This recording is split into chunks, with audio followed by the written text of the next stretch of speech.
Clara a dit, je ne vais pas couper les ponts avec mon ex. Tu dois accepter cela. J'ai hoché la tête. D'accord. Elle a souri, soulagée. Tu vois, je savais que tu serais mature. J'ai ajouté, je vais simplement me retirer de cette situation. Elle a froncé les sourcils. Te retirer? Comment? J'ai répondu, tu comprendras bientôt. J'ai 35 ans et j'ai eu ma part de relations, assez pour savoir ce qui est normal et ce qui est un signal d'alarme déguisé en amitié. Nous sortions ensemble depuis environ 14 mois quand cette conversation a eu lieu. Les choses allaient bien, ou du moins c'est ce que je pensais. Nous avions chacun notre appartement mais nous passions la plupart de nos nuits ensemble, le genre de relation où l'on commence à parler de projets d'avenir sans que cela paraisse forcé. Julien, son ex, était toujours là, cependant, en arrière-plan. Des petites remarques par-ci, par-là, il m'a envoyé un message amusant aujourd'hui, il traverse une période difficile, alors je me montre simplement solidaire. J'ai essayé d'être compréhensif au début. Je ne suis pas du genre jaloux. Je crois que les ex peuvent être amis dans les bonnes circonstances, mais les circonstances n'étaient pas les bonnes. Cela a commencé à me déranger il y a environ 3 mois.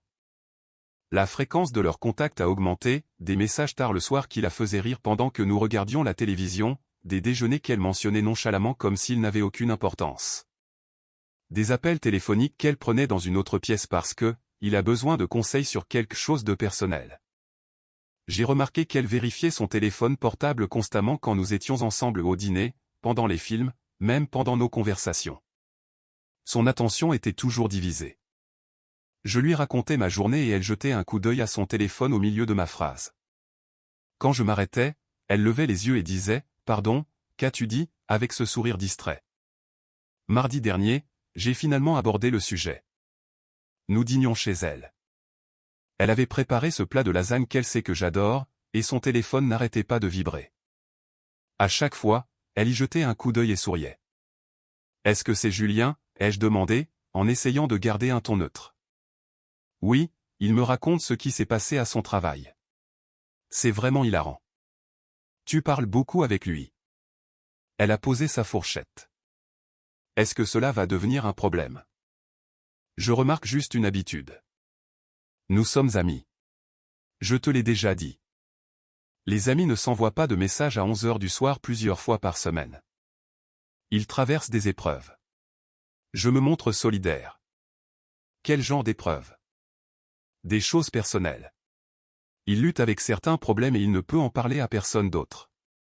Elle a croisé les bras. Pourquoi es-tu comme cela? Comme quoi?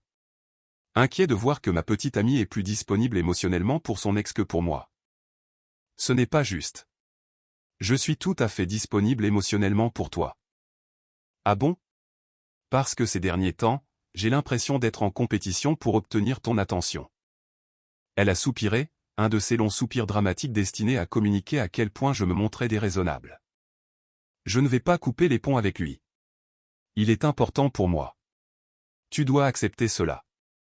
Je suis resté assis là un moment, à la regarder vraiment, et j'ai réalisé quelque chose. Elle avait déjà fait son choix. Elle attendait juste que je me plie à ses exigences. D'accord, ai-je dit doucement. Elle a semblé surprise par ma réponse calme. Vraiment? Juste comme cela. Oui, je l'accepte. Elle a souri, visiblement détendue. Tu vois, je savais que tu serais mature à ce sujet. C'est pour cela que je t'aime. Tu es si compréhensif. Je vais simplement me retirer de cette situation. Son sourire s'est effacé. Te retirer comment? Tu comprendras bientôt. Mise à jour numéro 1. La conversation s'est terminée maladroitement après cela. Elle a continué à me presser pour savoir ce que je voulais dire, mais j'ai simplement dit que j'étais fatigué et que je devais rentrer chez moi. Elle semblait confuse et peut-être un peu inquiète, mais elle m'a laissé partir. J'ai conduit jusqu'à mon appartement dans le silence, l'esprit plus clair qu'il ne l'avait été depuis des semaines. Je n'étais pas en colère. J'en avais simplement fini. Il y a une différence entre la jalousie et le fait de reconnaître que l'on n'est pas une priorité. J'avais essayé de me convaincre que sa relation avec Julien était innocente, que je faisais preuve d'insécurité.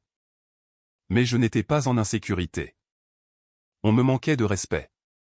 Quand je suis arrivé chez moi, je suis resté assis dans ma voiture pendant 10 minutes pour tout digérer. L'immeuble était calme, des lumières brillaient à diverses fenêtres, d'autres personnes vivaient leur vie, gérant leurs propres problèmes. Je me suis demandé combien d'entre elles étaient dans des relations où elles se sentaient secondaires, facultatives, comme une commodité plutôt qu'un choix. Je suis entré et j'ai pris une décision. Je n'allais pas me battre pour son attention. Je n'allais pas rivaliser avec son ex. J'allais simplement m'extraire discrètement de la situation et la laisser comprendre ce qu'elle avait perdu quand il serait trop tard. Mercredi matin, elle m'a envoyé un message « Es-tu fâché ?» J'ai répondu « Non. » Alors que voulais-tu dire hier soir? Exactement ce que j'ai dit. Ce n'est pas une réponse. Je n'ai pas répondu. Elle m'a appelé pendant ma pause déjeuner. J'ai laissé l'appel aller vers la messagerie vocale. Elle a rappelé 1 heure plus tard. Messagerie vocale à nouveau. Puis est venue une suite de messages, « Pouvons-nous parler s'il te plaît? Tu me fais peur. Ai-je fait quelque chose de mal? Pourquoi es-tu comme cela? » J'ai continué ma journée normalement. J'ai travaillé, j'ai fait des courses, j'ai acheté des provisions. Chaque tâche banale semblait plus légère d'une certaine manière, comme si je me libérais d'un poids que je n'avais pas réalisé porter. Ce soir-là, je suis allé à la salle de sport au lieu d'aller chez elle comme je le faisais habituellement le mercredi. Je me suis entraîné pendant 2 heures, je suis rentré, j'ai préparé le dîner et j'ai regardé un film seul. C'était agréable, paisible. Pas de téléphone qui vibre constamment, pas d'attention divisée, juste moi et mes propres pensées. Elle a envoyé un message à 21 heures. Est-ce que tu viens? Moi, non, pas ce soir. Elle, pourquoi pas? Moi, j'ai des choses à régler. Elle, quelles choses? Moi, juste des affaires personnelles. Elle, c'est à cause d'hier soir, n'est-ce pas? Je n'ai pas répondu. Mise à jour numéro 2. Jeudi a été identique, des réponses minimales à ses messages. Je n'ai pas répondu à ses appels. Je n'étais pas délibérément cruel, je créais simplement de la distance, la même distance qu'elle créait entre nous depuis des mois, sauf que je le faisais intentionnellement. J'ai retrouvé un vieil ami, Thomas, pour boire un verre jeudi soir. Nous ne nous étions pas vus depuis des mois. J'avais été tellement absorbé par ma relation que j'avais négligé mes amitiés. Nous avons parlé du travail, de la vie, de rien en particulier. Cela m'a rappelé ce que l'on ressentait quand on avait toute l'attention de quelqu'un dans une conversation, pas de vérification de téléphone, pas de regard distrait, juste 2 personnes réellement présentes l'une pour l'autre. Tu sembles différent, a dit Thomas au milieu de la soirée, plus détendu. Oui, ai-je répondu. Je pense que je prends enfin des décisions que j'aurais dû prendre il y a des mois. Vendredi soir, Clara s'est présentée à mon appartement sans prévenir. Je venais de rentrer du travail, encore en costume, quand j'ai entendu frapper à la porte. Il faut que nous parlions, a-t-elle dit quand j'ai ouvert. D'accord. Puis-je entrer? Je me suis écarté. Elle est entrée, et j'ai pu voir qu'elle avait pleuré. Son maquillage était étalé, ses yeux rouges et gonflés. Une partie de moi se sentait mal pour elle. L'autre partie se souvenait de toutes les fois où je m'étais senti rejeté ou secondaire par rapport à Julien. Que se passe-t-il, a-t-elle demandé, s'asseyant sur mon canapé. Pourquoi m'exclus-tu? Je ne t'exclus pas.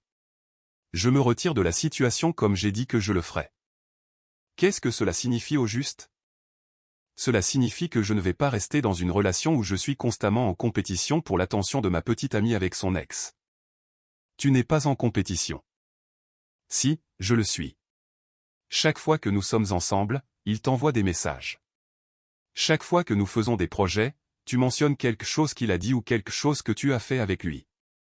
Tu prends ses appels dans l'autre pièce parce que ce qu'il traverse est personnel, mais tu ne considères même pas ce que cela me fait ressentir. Je n'avais pas réalisé que cela te dérangeait à ce point. Je te l'ai dit mardi. Tu m'as dit de l'accepter. Je ne voulais pas dire que je pensais que tu étais d'accord avec cela. Tu as dit, d'accord. J'ai dit d'accord pour accepter le fait que tu ne couperais pas les ponts avec lui. Et je l'accepte. Mais j'accepte aussi le fait que cette relation n'est pas ce que je veux. Son visage est devenu livide. Tu romps avec moi. Je me choisis moi-même. Tu l'as choisi lui pendant des mois. Je fais simplement enfin le même choix, en me faisant passer en premier. Ce n'est pas juste. Je ne l'ai pas choisi. C'est juste un ami qui a besoin de soutien en ce moment. Et je suis le petit ami qui a été patient et compréhensif pendant que tu privilégiais cette amitié au détriment de notre relation. Mais j'en ai fini d'être patient. Elle a commencé à pleurer plus fort. S'il te plaît, ne fais pas cela. Je t'aime. Je lui parlerai moins si c'est ce que tu veux. Ce n'est pas ce que je veux. Je veux une partenaire qui n'a pas besoin qu'on lui demande de donner la priorité à notre relation. Je veux quelqu'un qui comprend naturellement que certaines limites sont importantes, même avec des amis. Je peux faire cela. Je le ferai. Tu as eu des mois pour le faire. Tu ne l'as pas fait.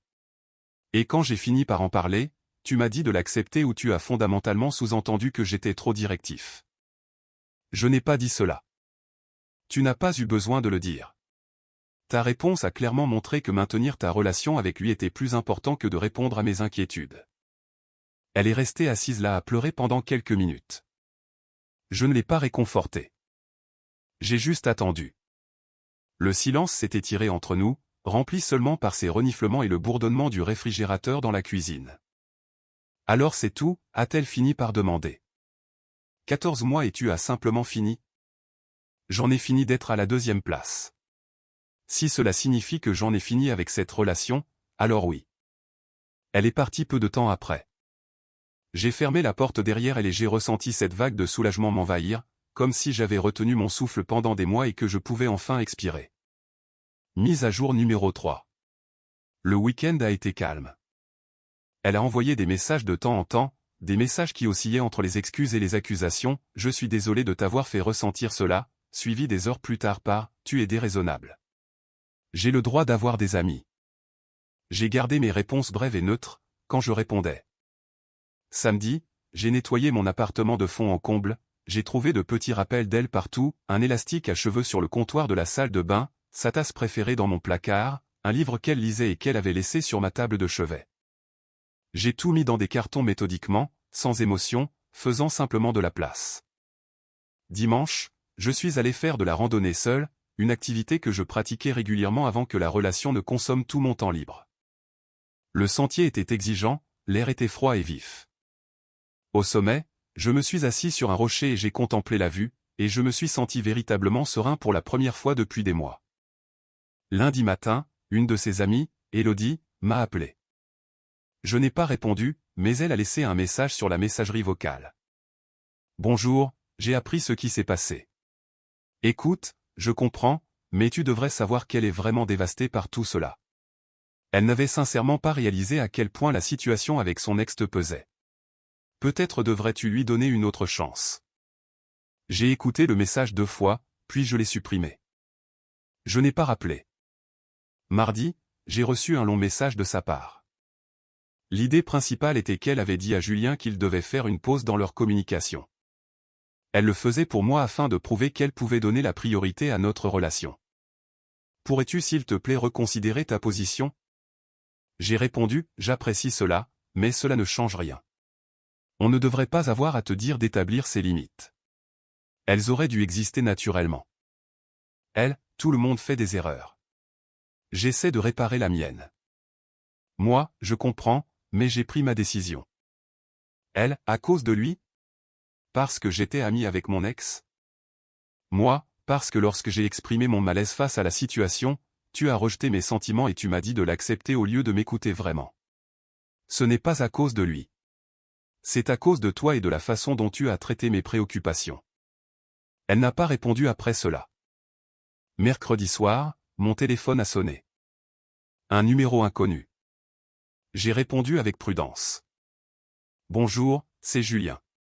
Il faut que nous parlions. J'ai failli rire. Quelle audace. Non, pas du tout. Écoute, je ne savais pas que vous aviez des problèmes à cause de moi.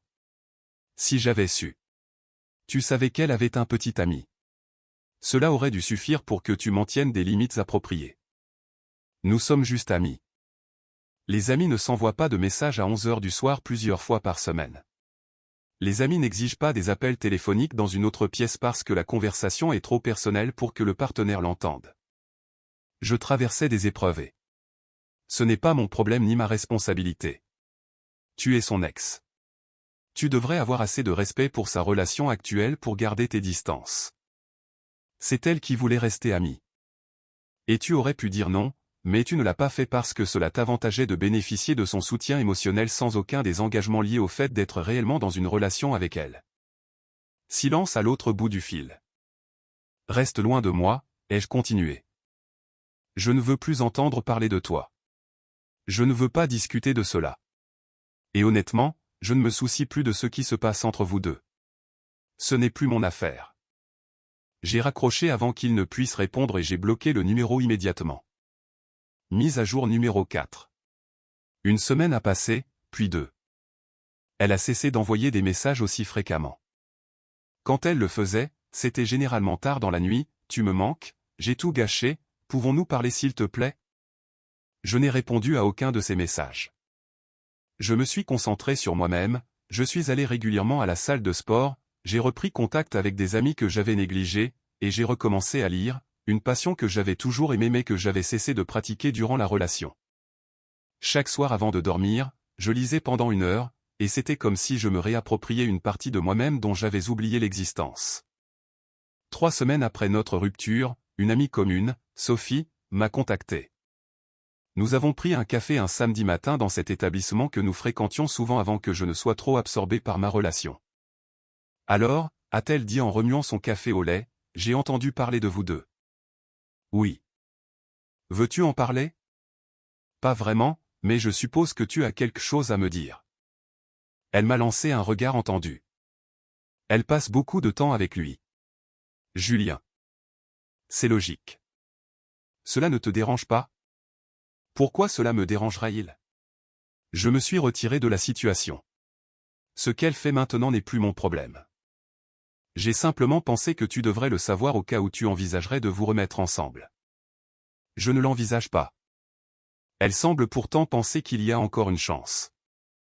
Alors elle ne fait pas attention. Mon ami a soupiré, prenant une longue gorgée de son café. Pour ce que cela vaut, je pense que tu as pris la bonne décision. Elle est différente depuis qu'il est revenu dans sa vie. Et pas en bien. Comment cela?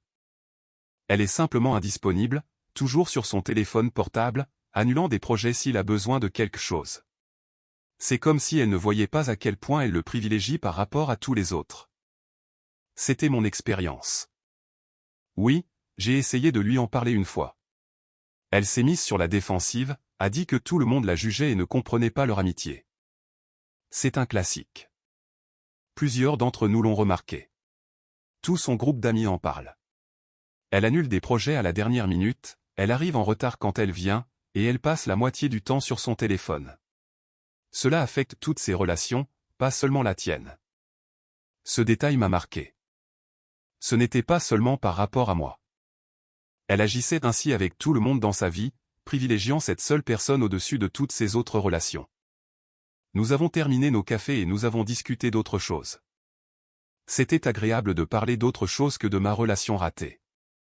Elle m'a parlé de son nouvel emploi, d'un voyage qu'elle préparait, de choses normales de la vie qui étaient rafraîchissantes après des semaines de lourdeur émotionnelle. Mise à jour numéro 5. 1 mois après la rupture, elle m'a appelé. C'était un mardi soir vers 20h. J'étais en train de cuisiner, appréciant réellement le processus de tester une nouvelle recette sans interruption, quand mon téléphone a sonné. J'ai vu son nom et j'ai hésité, puis j'ai répondu, principalement par curiosité. Bonjour, a-t-elle dit doucement. Comment vas-tu? Je vais bien. Et toi? J'ai connu des jours meilleurs. Longue pause. Je n'ai pas comblé le silence. Je voulais te dire quelque chose. D'accord. Tu avais raison à son sujet. Surtout. Que s'est-il passé? Nous avons essayé de sortir ensemble à nouveau après notre rupture. Cela a duré environ 2 semaines avant que je ne réalise pourquoi nous avions rompu la première fois. Il est égoïste. Tout tourne toujours autour de lui, de ses problèmes et de ses besoins. J'étais tellement concentré sur le fait d'être là pour lui que je n'ai pas vu à quel point c'était à sens unique. Je suis désolé que tu aies traversé cela. L'es-tu vraiment? Honnêtement, j'y ai réfléchi. Oui, je le suis. Je ne te souhaite rien de mal. Je ne pouvais simplement pas rester dans une relation où je n'étais pas une priorité. Je comprends cela maintenant. Je te prenais pour acquis. Je pensais que tu serais toujours là, alors je n'avais pas besoin de faire autant d'efforts pour entretenir notre relation. C'est généralement ainsi que cela se passe. Dès l'instant où nous avons recommencé à sortir ensemble, il a changé. Toute cette vulnérabilité, toutes ces conversations nocturnes sur ses problèmes, tout cela s'est arrêté. Soudain, il n'avait plus besoin de mon soutien. Il avait ce qu'il voulait. Et j'ai réalisé que c'était tout ce que cela représentait pour lui. Il voulait la validation de me voir le choisir lui. Je suis sûr que cela a été difficile à réaliser. Ça l'a été. Et puis j'ai pensé à toi, à la façon dont tu étais toujours là, toujours encourageant, n'ayant jamais besoin de validation ou de réassurance constante. Tu étais simplement solide, fiable. Et j'ai confondu cela avec de l'ennui. Y a-t-il une chance que... Non, ai-je dit fermement mais sans méchanceté. Il n'y en a pas. À cause de ce que j'ai fait? À cause de la personne que tu m'as montré que tu étais. Quand j'ai exprimé mes inquiétudes, tu les as balayées. Tu as choisi ton ex plutôt que moi à plusieurs reprises. Et la seule raison pour laquelle tu appelles maintenant est que les choses n'ont pas fonctionné avec lui. Je ne suis pas un plan de secours. Ce n'est pas j'ai véritablement réalisé que j'avais fait une erreur. Tu as fait plusieurs erreurs, mais la plus grande a été de ne pas respecter mes sentiments quand j'ai essayé de les communiquer. Ce n'est pas quelque chose que je peux ignorer. Elle est restée silencieuse un instant. Je t'ai vraiment aimé. Peut-être. Mais tu ne m'as pas respecté. Et sans respect, l'amour ne suffit pas. Pouvons-nous au moins rester amis? Non. Je ne pense pas que ce serait sain pour l'un ou l'autre d'entre nous. Je comprends. Une autre longue pause. J'espère que tu trouveras quelqu'un qui t'apprécie. Je m'apprécie moi-même maintenant. C'est suffisant pour le moment. Nous nous sommes dit au revoir et j'ai raccroché, me sentant étrangement serein, comme si c'était la conclusion dont aucun de nous ne savait avoir besoin. Je suis retourné à ma cuisine, j'ai terminé mon dîner et je l'ai mangé en regardant un documentaire que je voulais voir. Simple, sans complication. À moi. Mise à jour finale. Cela fait 3 mois depuis la rupture. Je vais bien. Mieux que bien, en fait. Je sors davantage, je renoue avec des amis que j'avais négligés pendant la relation. J'ai commencé une nouvelle activité, je me suis mis à l'escalade, ce qui est à la fois un défi physique et une thérapie mentale. Il y a quelque chose dans la concentration requise, dans l'aspect de résolution de problèmes pour trouver la bonne voie, qui me vide complètement l'esprit. Je me suis inscrit à une salle d'escalade et j'y vais 3 fois par semaine. Je m'y suis fait quelques amis. L'un d'eux m'a invité à un voyage de groupe le mois prochain sur un site d'escalade en extérieur. J'ai dit oui sans hésiter. L'ancien moi aurait d'abord vérifié avec sa petite amie, se serait assuré que cela n'entrait pas en conflit avec ses projets, aurait réfléchi à savoir si elle serait contrariée de me voir partir pour un week-end. Le nouveau moi a simplement dit oui parce que je voulais y aller.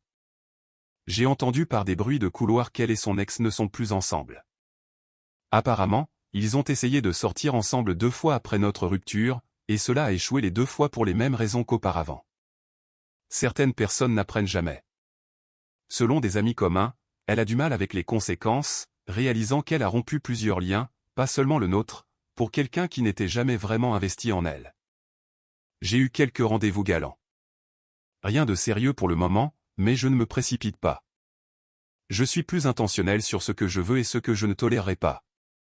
Les limites sont non négociables désormais. Si quelqu'un ne peut pas les respecter, je m'en vais. Aucune discussion, aucune seconde chance pour les problèmes fondamentaux. J'ai rencontré quelqu'un récemment qui semble prometteur. Elle s'appelle Léa, elle est graphiste, drôle, intelligente, elle a sa propre vie et ses propres centres d'intérêt. Nous avons eu 3 rendez-vous jusqu'à présent. Ce que j'apprécie le plus, c'est à quel point elle est présente. Quand nous sommes ensemble, son téléphone portable reste dans son sac à main. Elle pose des questions et écoute réellement les réponses. Elle parle de son ex de temps en temps, ils sont sortis ensemble il y a des années et ont eu une séparation amicale, mais c'est toujours au passé avec des limites claires. Voilà à quoi ressemble une relation saine. Un ami m'a demandé récemment si je regrettais la façon dont j'avais géré les choses. Nous étions à un barbecue, après quelques bières, et il a posé la question franchement. Penses-tu que tu aurais dû essayer davantage, lui donner plus de chance? J'y ai réfléchi. Non. J'ai communiqué mes inquiétudes clairement. Elle a fait son choix, et j'ai fait le mien. Je me suis retiré d'une situation qui ne me servait pas. Il n'y a aucun regret à se choisir soi-même. C'est plutôt mature de ta part. Ce n'était pas de la maturité. C'était de l'autopréservation. J'étais simplement fatigué d'être une option au lieu d'être une priorité. La semaine dernière, j'ai croisé Clara à la fête d'un ami commun. Cela a été bref. Un bonjour poli, un échange rapide de nouvelles, rien de substantiel. Elle semblait aller bien. J'allais bien. Nous allions bien tous les deux, mais séparément. Et c'est probablement ainsi que cela aurait dû être depuis le début. Elle semblait différente.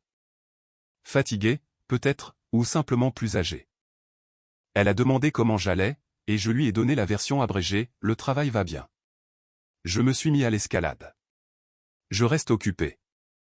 Elle m'a dit qu'elle avait fait une introspection, qu'elle allait en thérapie, qu'elle essayait de travailler sur elle-même.